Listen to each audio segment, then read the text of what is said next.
For those of you just joining us, welcome and thank you for coming. We're excited to invite you as industry leaders to campus to discuss important issues about the future of energy and environmental policy.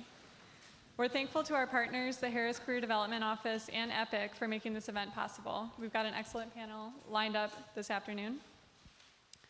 We have Deb Frodel who previously led GE's Ecomagination, the company's business strategy to accelerate innovation and growth in a resource-constrained world through efficient and intelligent solutions. In this role, Deb was named the Women's Council on Energy and Environment 2014 Woman of the Year. She held previous executive marketing, sales, and CEO roles within GE. In 2010, she was named Chief Strategy Officer for GE Capital Fleet Services and Global Alternative Fuels Leader. Deb is on the board of the Advanced Energy Economy, the U.S. Department of Energy the U.S. Department of Energy Clean Energy, Education and Empowerment for Women, and Masdar's Women in Sustainability, Environment and Renewables. She earned her MBA at the University of St. Thomas and her bachelor's in business from Minnesota State University. Tracey Woodard is an experienced government affairs executive with over 20 years success representing and advocating corporate positions to internal and external stakeholders, including congressional members, executive branch agencies, and other public and private parties at the state, local, and federal level. Tracey is currently the Director of Government Affairs for Nissan North America, where she advocates company position on legislative and regulatory matters to internal and external stakeholders, including congressional members and staff, executive branch agencies, and other public and private parties. Tracey held previous roles as a lobbyist and as a committee assistant for the Tennessee General Assembly. She holds a bachelor's degree in political science and government from the University of Tennessee, Knoxville. Sam Ori is the executive director of the Energy Policy Institute at the University of Chicago. From 2013 to 2015, he served as executive vice president at Securing America's Future Energy, or SAFE, a Washington, D.C. based organization dedicated to reducing American oil dependence in order to enhance economic and national security. From 2007 to 2013, Sam led SAFE's policy work on a variety of topics ranging from global oil and natural gas markets to transportation technology. Prior to joining SAFE, Sam spent 4 years working in the federal government at the Broadcasting Board of Governors and Department of State, including at the U.S. Embassy in New Delhi, India. Sam earned his bachelor's degree in political science from The Ohio State University and is an alum of the Harris School, where he earned his master's in public policy. Sam will moderate a discussion with Deb and Tracey about their respective career trajectories and the steps they took to end up where they have. We'll hear from Deb and Tracey about the big issues within their industries and what opportunities that creates for new thinking on policy. So without further ado, I'll hand it off to Sam.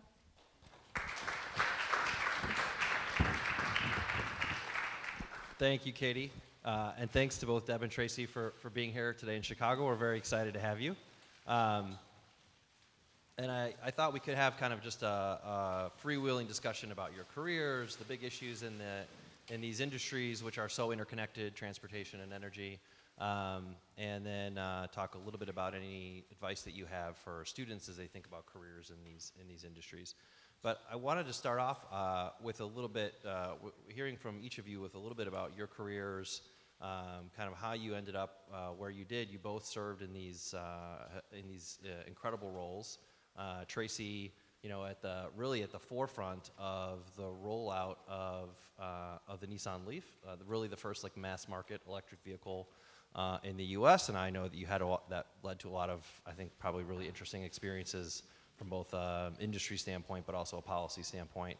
And then Deb, really at the forefront of GE's clean energy strategy and so many big investments over the last 10 or 15 years. So, I thought I would kind of hand over to you in this way, Tracey, to start us, and tell me if I get this framing not exactly perfect, but basically, it's like 2007 or 2008, Carlos Ghosn is about to make a big bet on electric vehicles, and he comes to you and says, what?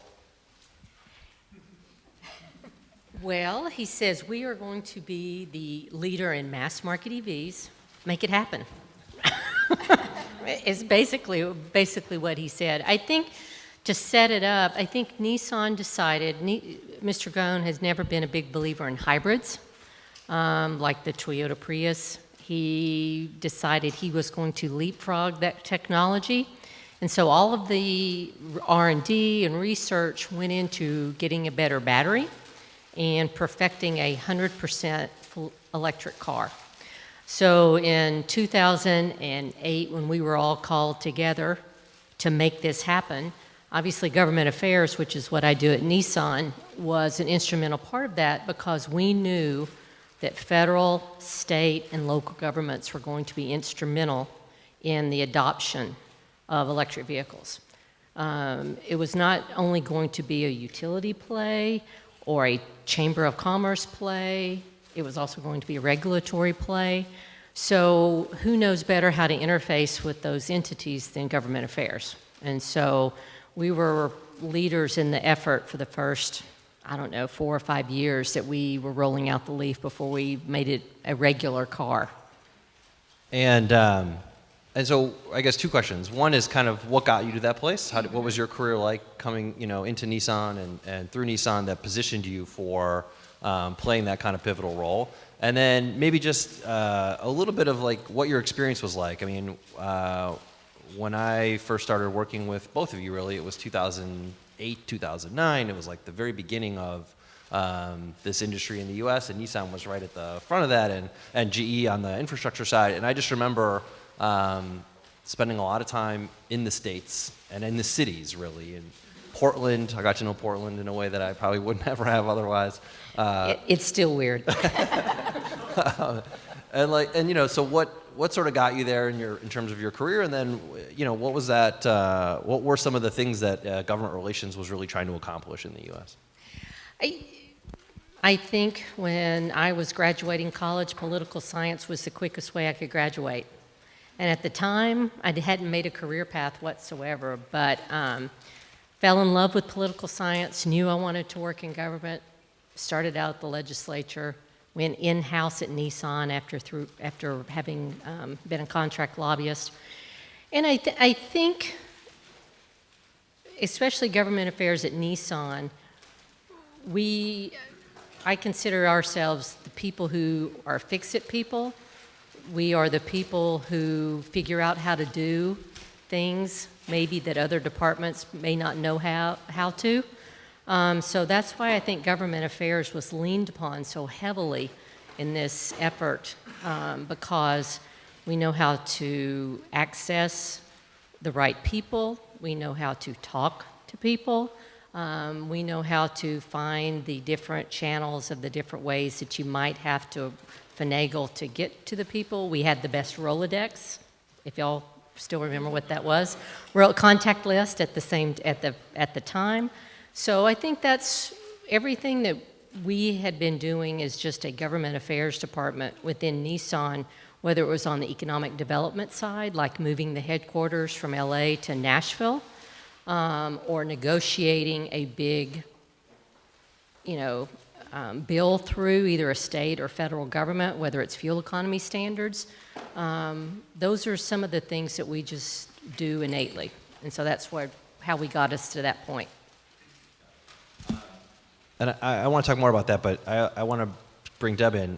Ecomagination was probably one of GE's most recognizable initiatives. And in doing just a little bit of reading up before this, I actually had always associated those commercials, what does your mom do at GE, with specifically Ecomagination, but I guess it was a broader thing for GE. But I still think really one of GE's most recognizable and I think successful initiatives in energy. It was launched in 2005. I think you were involved in from very early on.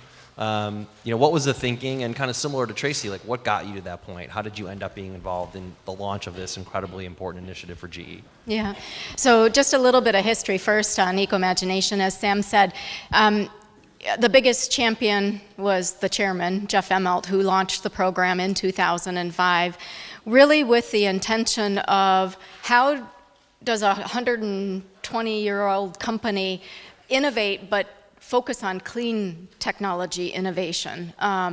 And like in Jeff's way, he puts a stake in the ground, you go big. We made big public commitments around Ecomagination, which helped all the stakeholders, employees, investors, customers rally behind the strategy. So from the beginning, we had big public commitments around investing in R&D. We said in the first 10 years, we'd invest $15 billion in clean technology R&D. We wanted to grow revenues 2x to GE's revenues. We wanted to prove that this value proposition was working with customers, and we also wanted to reduce GE's footprint, our environmental footprint, reducing greenhouse gas emissions and fresh water by 25%. So roll forward, we had a second phase of Ecomagination. We met all of those goals a year early in 2014, and now we had 2020 goals, which now we're marching towards 25 billion of R&D. But just to give you a little bit of context around that, through last year, we had invested, or GE had invested 22 billion of R&D in clean technology across the GE portfolio. So we have wind turbines, some of the most efficient jet engines, locomotives, LEDs, software. As an example, it returned 300 billion in revenues. We grew revenues 4x to GE's revenues, reduced greenhouse gas emissions by 42%, fresh water by 53%, saved the company $500 million. So when you say a successful cross-strategy strategy like Ecomagination, it really was. And you had all the stakeholders behind you working on the strategy. I think that's why it was so successful. And we were helping customers as they had their own sustainability goals that they wanted to achieve as well. And the value proposition of Ecomagination Solutions, it is the most efficient in the GE portfolio, and we are helping both emissions and reductions and economic performance. So, continuing to move forward, and we can talk more, Sam, just about the EV strategy that was embedded in Ecomagination as well. But just a little bit on my career journey. I started out in GE Capital. I had been with GE for 28 years, started off in GE Capital, had various C-suite roles. I ran a couple of businesses. I was the chief marketing officer, chief commercial officer. It was in the chief commercial officer role that I worked post-financial crisis on a special project for Jeff around our electrification strategy for the company and to help our customers in 2010. And working on that project, launching a big public commitment, GE had committed. That's why the band is back together. We haven't seen each other together since probably 2010, 11. But GE in 2010 said by 2015, we will acquire 25,000 alternative fuel vehicles. We're going to put them in our own fleet, and we're going to help our commercial fleet customers make that transition and adoption. So I championed building a vehicle innovation center because the biggest thing in new technology is getting people behind the wheel. And so we worked with automotive manufacturers like Nissan, like Tracey, to bring in the Leaf so customers could go test drive those vehicles and then they could adopt those vehicles. We made that goal. We did acquire 26,000 alternative fuel vehicles. 90% of them were electric. Either plug-in hybrid electric, some hybrids, and the 10% was compressed natural gas. But that's kind of the journey. Growing up in GE Capital made the transition to the industrial side or the corporate side. Got it. So, well, that's interesting that you guys kind of came from different, backgrounds into the roles that you were in. You more like on the GE Capital kind of came into it on that within the company on the finance and operations side, and Tracey, it sounds like had some policy or kind of political science kind of leanings, and yet like in both of the things in the roles that I knew you both best, a lot of what was driving what was going on with your companies was actually policy. If I think about those early years and even all the way through now, the rollout of electric vehicles into the kind of the current much broader proliferation, how do you think about people with policy backgrounds and how they fit into companies like GE and Nissan. And if I think about the big challenges facing the energy, or facing, I guess, society in terms of energy and environmental challenges, so much of it is, it seems to me like will result in even more interaction between government and companies. These are big, challenges that require some kind of policy framework, and you can imagine that industry and government will only be working more together, whether it's in the U.S. or globally. Does that create a demand within companies like GE and Nissan for people with some policy, or analytical kind of background? Yeah, I can go. It is a great question, and the answer is yes, definitely. So I should come back a little bit. When Jeff launched Ecomagination in 2005, when we had a reflection point on the 10th anniversary, he realized, this strategy isn't anything how I thought it was going to be. He honestly thought half of the strategy would be policy changes around climate as well as energy, and half of it would be our core strategy of, inventing new clean technology solutions for our customers. There really wasn't a lot of policy that came through. US CAP did not come through. There wasn't climate policy. There hadn't been really energy policy. But the one thing that was true, that was successful, was our continued investment and partnership in innovation. Just continuing to drive down the price of wind, the price of more efficient jet engines, et cetera. I work very, very closely. In Ecomagination, I had an environmental policy leader that worked very closely on some of the key issues. We were in highly regulated industries, power, rail, aviation.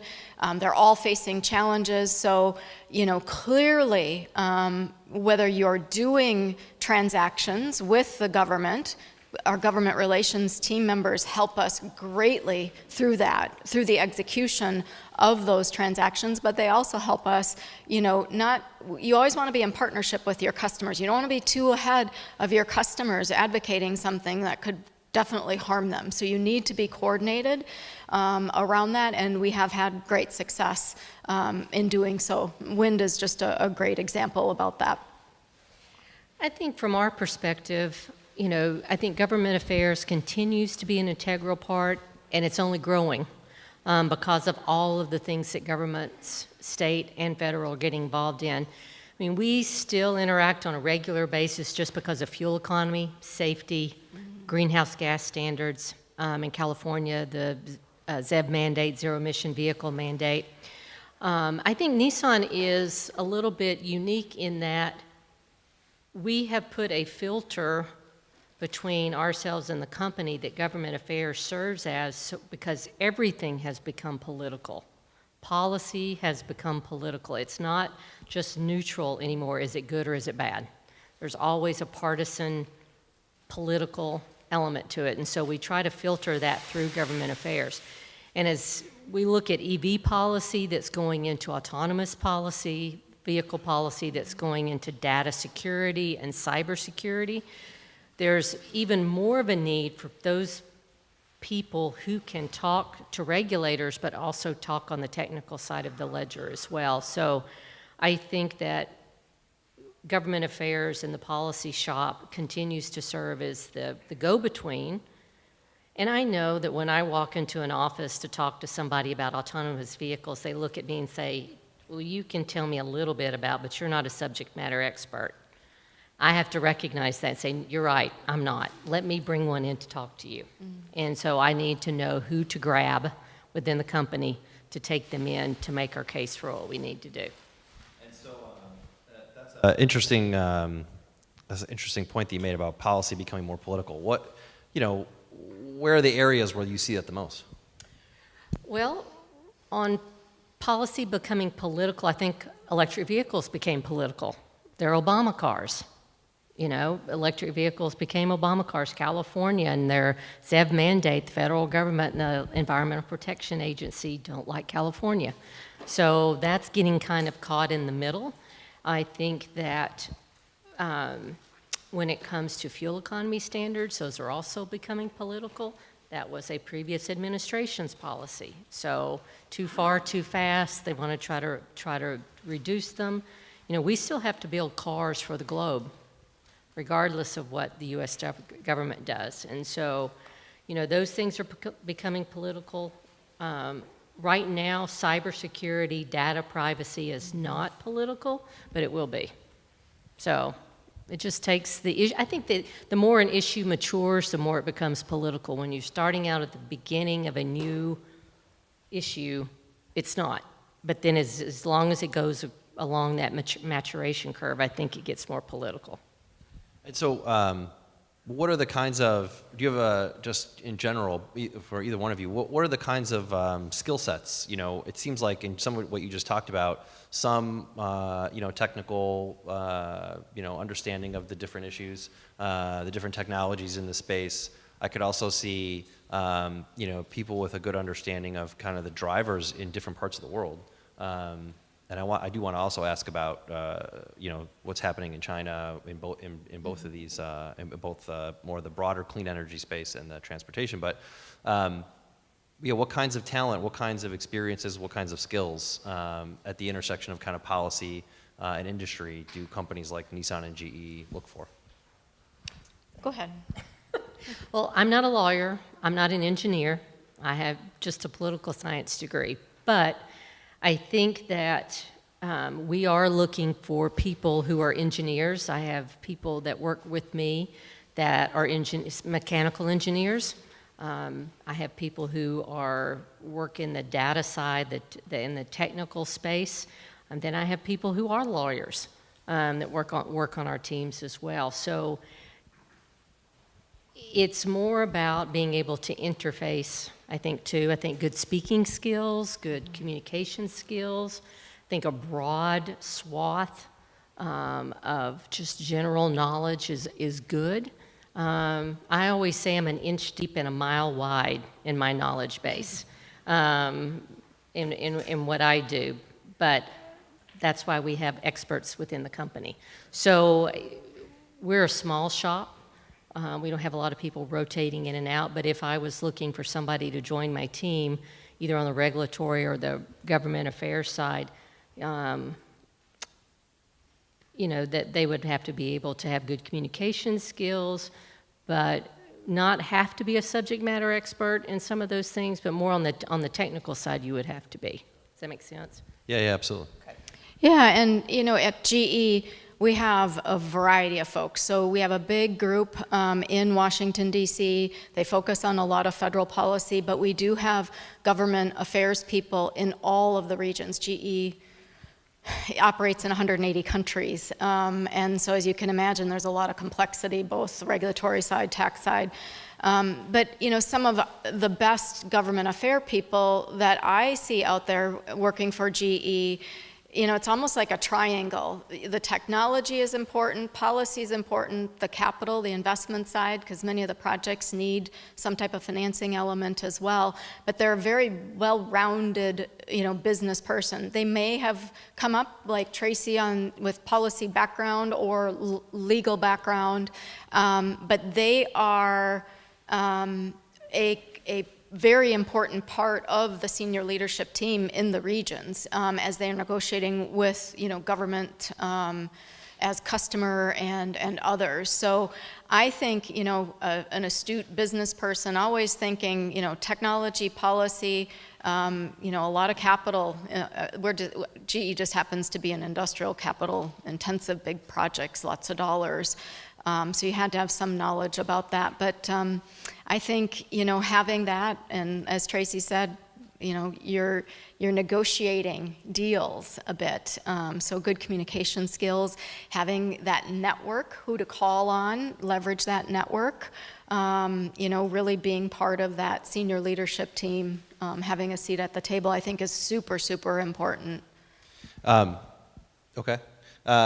I might come back to some of that, and I think also probably a lot of people in the room will have questions about some of that too, but while I have you both here, I thought it would be good to ask a little bit about what's happening in the industry right now. And so I don't know, Tracey, as I was thinking about, you know, what are the things that are the most interesting for transportation, I mean, I guess the place I start is I think about actually some of the big changes that have happened in power over the last 10 years, right? The share of coal has really plummeted in the U.S. It's kind of growth has flattened out a little bit globally. The technology costs have really dropped. In a lot of places, the U.S. in particular, greenhouse gas emissions are falling. But a lot of that's driven by power. And the transition in transportation, I think we're starting to see some maybe green shoots of something big, but I can't tell yet. Like, is it, how close are we to the kind of the next big step? I think we're probably another 3 or 4 years away from the next big step, and I think what you'll see as we push out autonomous vehicle technology, it's going to be on advanced technology vehicles. The rate of adoption of new technologies obviously is dramatically increasing. People understanding can grasp what they're going to do and adopt them quicker than they can just 5 years ago.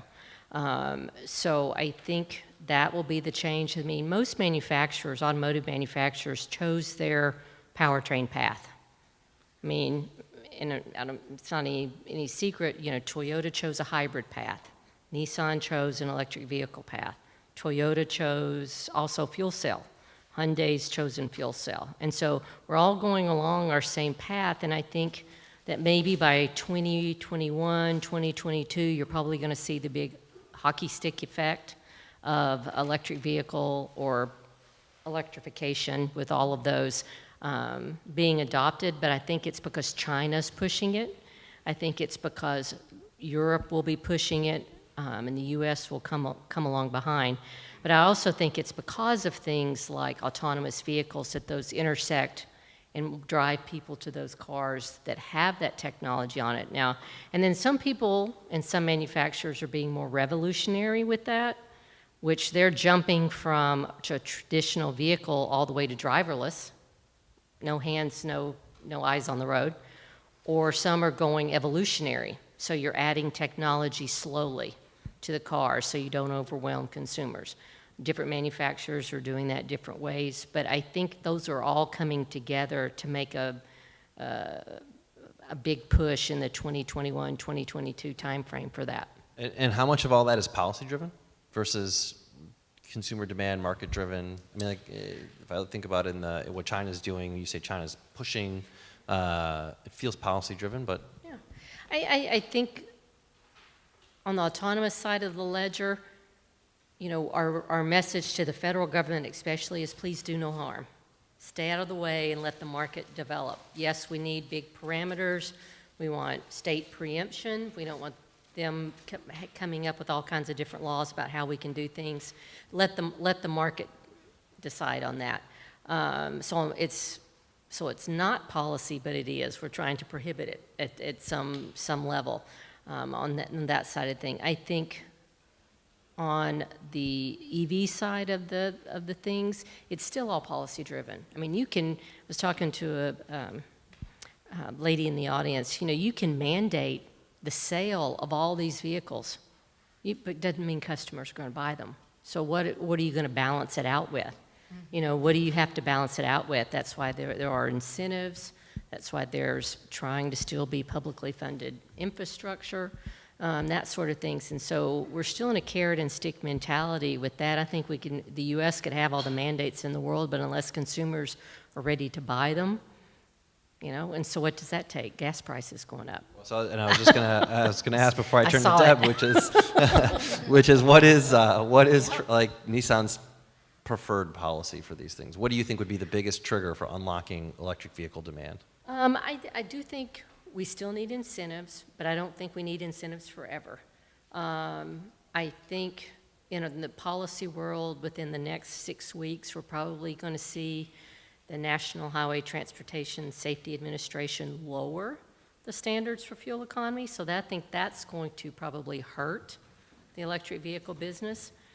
EPA will probably change their GHG standard, but I don't think it may be nearly as much lower as NHTSA, and then you may have California upping theirs. And so I go back to what I said earlier about if China and other countries around the world or regions around the world are promoting these vehicles with incentives or mandates, and the U.S. is not, we're still having to produce them globally, and we still plan to sell them and try to sell them as much as we can. So, you know, as most manufacturers don't like mandates, but I do think that for Nissan, you know, we can, it's challenging, but it's attainable, so we're not fighting it too much.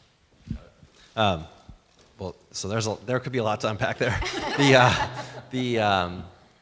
That's interesting. So what you outlined there in terms of policy, and then one of the things I wanted to ask was where there's areas where you think there should be more research or more thinking about policy, and the idea that you know, there's two different federal standards for fuel economy plus a state level standard in California, and that these are all going to start to come into conflict here in the next 6 weeks. So now I know to keep my eye on the news.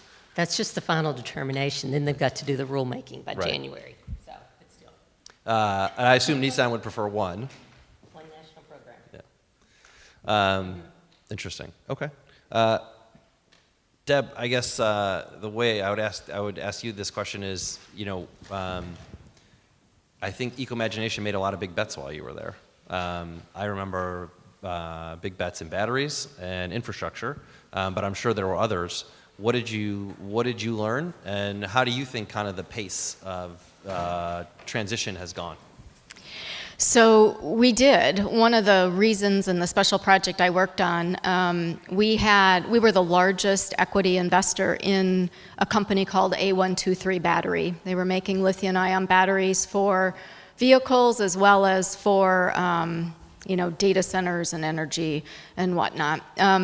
So we were trying to put the A123 battery into a domestic manufacturer's vehicle. It didn't work out. We ended up buying Volts, Chevy Volts and Ford C-Maxes for our fleet. We lost, right? Those were early days. The outcome wasn't great with A123. We also invested in a hybrid locomotive where we were making sodium batteries. Sodium's a little bit different than lithium-ion. The chemistry, good for locomotives because it can go a distance, lots of power. We weren't successful there either. And so that's where you learn, quite honestly. Yes, those were investments, those were bets that the company had made, early bets, but you know, I really feel like when you do make a public commitment like adopting electric vehicles and whatnot, you're helping the industry. You know, it was great that the EV credits were there, that we could take advantage of all of that, but there was still a plus investment that GE was making into the industry. And I think when you buy thousands of vehicles, you know, it helps. Does it move the needle completely? Not completely, but I think in those really early days, you started to say, this is real. You had 26,000 people driving those vehicles. They were advocates, so that's how you start to build the case, to educate stakeholders, advocate for the policy, et cetera. And you know, the one thing too, you were just asking about like policy and kind of the new stages of technology. One of the key things that GE is focused on today, the evolution, is like additive manufacturing, digital. What are the policies that are needed, you know, in the future as we build big companies around, you know, additive manufacturing, 3D printing, all of that. So that's some of the policy work today that you're really starting organically. There isn't, you know, a case, but we have to develop it as we lead the way. And I think that's some really exciting, you don't really know, it's a bit of a white space, but I think a really interesting opportunity. Okay, and I want to leave enough time for people to ask questions of both of you, but there is one question I guess I wanted to ask you both. More, you know, less about kind of trends in the industry in terms of, you know, what's out in the marketplace, but more about within the industry itself. Both the energy and I would say transportation industries don't have the best reputations in terms of diversity, and you know, I think in the leadership. you both have had these incredible leadership positions in both companies. How do you think the industry is doing when it comes to diversity? And is it? I know that the industry in general is at a moment where it's it's at least in the oil and gas industry, they talk about the great shift change, where you have a huge need for new talent, for new young people coming in. Is the industry doing a good job? Are these industries, I guess, in general, doing a good job? Have you seen changes while you were there? Go ahead, Deb. I'm just going to think about my answer. So I grew up in financial services. I grew, transitioned to energy. There's still a lot of room for change to happen. But, the more you're seeing companies making a change, you have women in role model jobs. I look at some of the progress, GM, you got Mary running the helm, the woman now, I can't think of her name, Catherine Palmer, that's running the EV strategy for GM. We need to definitely have, more diversity. It helps as you're making these big shifts in technology transitions. You need much more diverse thinking, not just men, women, but, just backgrounds, technical, business, and beyond. And so, Sam, I think to your point, it is very important to companies like the GEs as you're recruiting talent. We have a lot of affinity groups. That's where you can meet other women. We have GE Women's Network. We have a variety of them. Those help. Those help along the way, but it is a continued push. You got to make sure that as you're hiring people, you have diverse slates, you're making every effort, because the talent is out there. The talent is definitely out there. It's now, making decisions and really understanding what is needed to be successful in the future. And you can't all look the same. You can't all look the same. And I would agree we still have a lot of work to do. I think I'm fortunate working for Nissan because we're a true global company. I mean, if you think about our CEO, who is a Lebanese, Brazilian-raised, French-educated CEO, I mean, he's pretty global in himself. And with our Nissan, Renault, Mitsubishi alliance, we have a continuous carousel of different countries and different executives. Our new chairman of our Americas region is now a Renault executive, so he's French. We have lots of countries coming in through the building in Nashville, which is always a culture shock for a lot of people, to come to Nashville to work. But I think there's global opportunities for people also in the U.S. to be able to work in a design center in Rio or in Japan or in Paris or different things. And so I think we're doing better diversity-wise as far as that's concerned. I still think we've got a little work to do on the male-female ratio as well. I look around sometimes at different meetings and think, we're still not there yet. But we're getting there, so. Okay. Well, are there questions from the audience? I have one question for you, Tracey. So starting out with a big interest in political science and then also working in the legislature and then where you're really close to the decision makers, what kind of drove you to come back to the private sector after that experience? I had worked for a contract lobbying firm in Nashville for 8 years, and it was, we represented Nissan, and actually had worked on a big tax credit bill that would advantage Nissan in the state legislature in Nashville. And the gentleman who we were working with Nissan invited me to come in-house at the time. And so I think I'd been 3 years in the legislature, 8 years doing this lobbying job, and I thought it was just time for a change. As a contract lobbyist in a state house, it's a January to May, not January to May kind of job. You represent a lot of various different interests. And I thought I would broaden my horizons by going in-house, because not only do I work on things like EVs and tax policy, but I'm involved with NAFTA, I'm involved with franchise, I'm dealers, so it's a whole myriad of issues that I could go deep on rather than being an inch deep and a mile wide. I'm a little bit deeper, but still a mile wide, going in-house.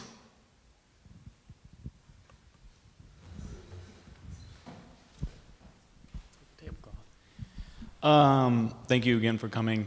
Deb, you spoke about GE's relationship with A123 or A232? A123. A123 batteries.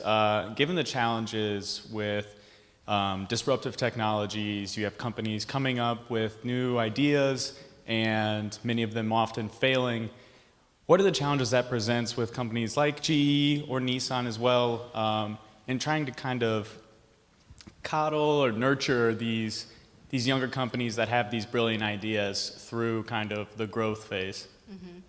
No, it's a great question. And the A123 investment was out of GE Capital, and it was a pretty significant investment.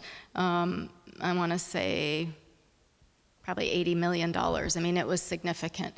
And so, there's a lot of lessons learned, along the way. We had obviously a board seat in the company, that was all part of the requirement. But now today, we have our energy ventures and just GE ventures overall as well, where the investments aren't quite so large, and it's not necessarily, the strategy of those investments isn't just financial. It is actually, what does GE bring to these companies, the scale, the access to specific leaders, the access to countries, to help those companies grow in as quickly as they can. So it's a little bit more. I think about, back with the A123, it was really money. We were on the board. It was a lot of money, and not necessarily a ton of say. And then, now what we're doing with the venture side is just a little bit different. And not only money, but a little bit more strategic to help those companies, because that's where they need the help, is just the access to all of the GE toolkit, to be honest, and help those companies scale. And, we're not always successful. I mean, you learn lessons on, what the business model could have been better, or, decisions, and those are always helpful, for the next investment. But I think the one thing for sure is the culture around partnering and collaboration is bigger than ever, because there isn't a silver bullet in all of this technology and this transformation. And so collaboration and investing and taking some risks and helping them with, the strengths of the company is a pretty good, honestly, pretty good formula. And I'll just add to that. I mean, and Nissan has done a fairly good job in staying within their core business of building cars. But I think as technology is changing and your cars becoming much more of just a device to get you from point A to point B, you live in your car, you communicate through your car, different types of things. I know Mr. Gone at the Consumer Electronics Show in January announced a fund of $1 billion, $200 million for 5 years, to invest in startups, because we can't do everything like that. I think if we, as a car manufacturer, are trying to build good cars, great cars, we've got to stay focused on that and invest in companies who can bring technology and partner with us, whether we provide them seed money to see what they can do or buy them. For lack of a better term at that point. So if it's something we need and we want to control as it goes into our car. Other questions?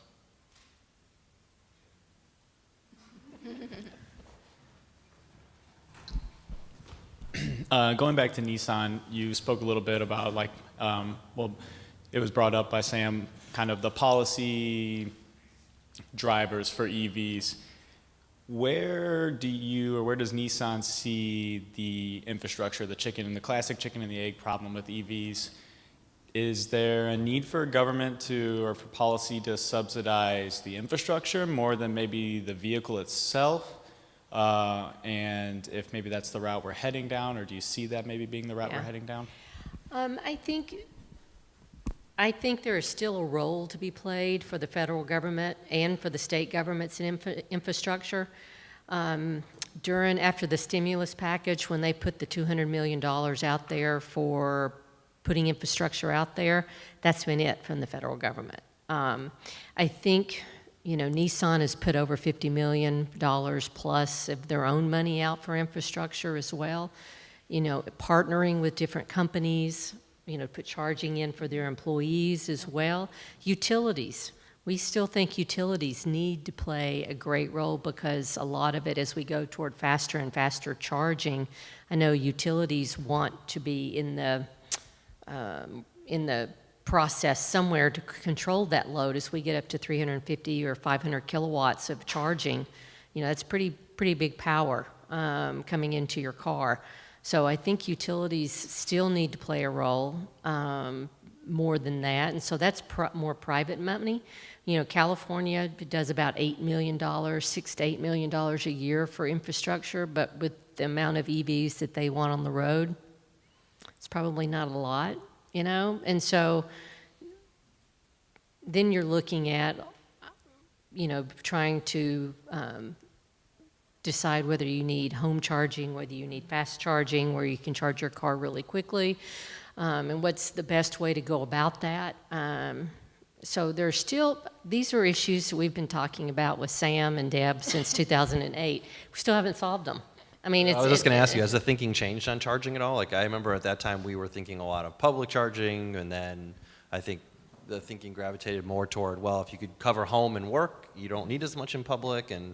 Well, for Nissan, I think we're thinking more home and fast charging. More home and fast charging. Except for me, who is a garage orphan. I park on the street, so I need to charge at work.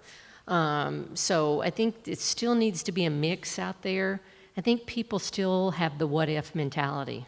What if I can't make it? What if I can't charge?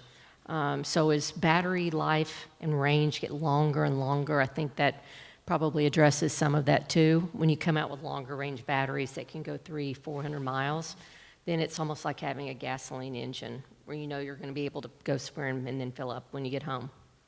How close are we to that? It depends on which manufacturer you talk to. I think with Tesla and their Model 3 that they're trying to put out, I think you can buy a battery pack that probably goes up to 300 miles. I think we're at 157 with our 40 kilowatt battery pack. I think in a couple of years you'll see a better battery that goes longer, double the distance. But I think by 2021, you'll see 250, 300 miles from most manufacturers on EVs. Yeah, at a $30-something thousand price. Yeah. Okay, well, please. One last question, and we'll make that the last one. This is a question for both of you. We mentioned additive manufacturing and digital manufacturing.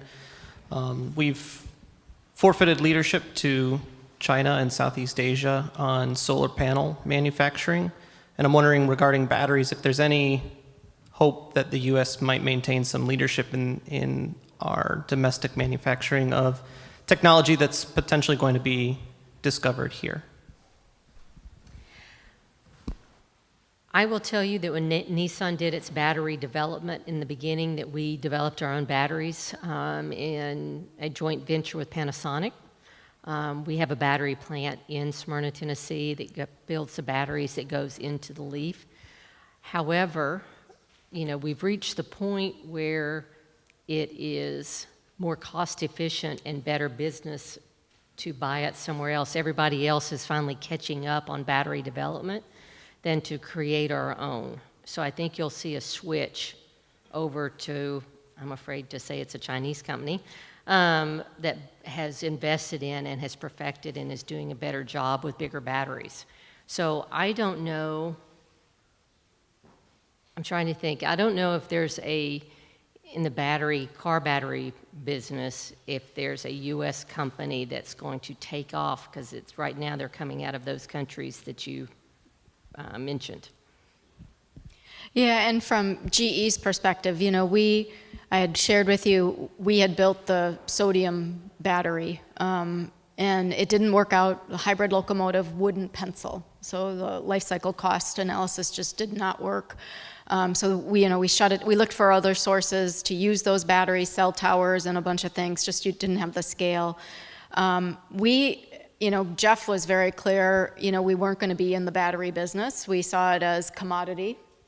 But we could put controls and sensors and software around it. We were good at the control systems and all of that. So you'll see more come out of that type of innovation out of a company like GE versus the actual battery pack. I think the commitments that are being made in China, you're going to see a lot of scale, and cost curves coming down rather quickly, which is what needs to happen, But for as the you market. know, you had kind of made this, or you had kind of raised this, and I think, in your experience, when you look at these trends that you are the most excited about, that additive manufacturing and digital and those things, like, do you see that developing within the U.S. at all, or is it following that same kind of pathway of? Yeah, or like everything's going to go to China or whatever, yeah.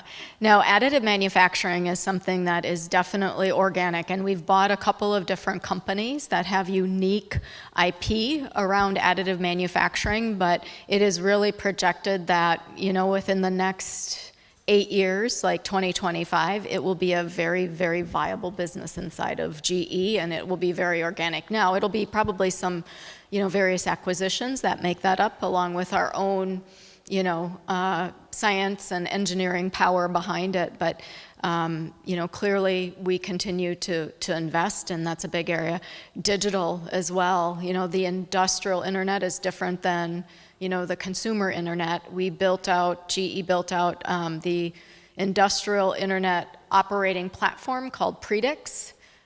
Billions have been invested in that. We're going to continue to, have solutions for all the customers across the various industries in GE. Big investment. So, I think the component you'll see out of the U.S. is more tech-related, about the brains within the car.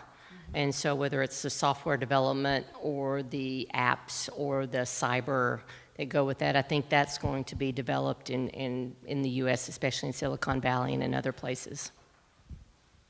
Okay. Well, please join me in thanking both Deb and Tracey for joining us.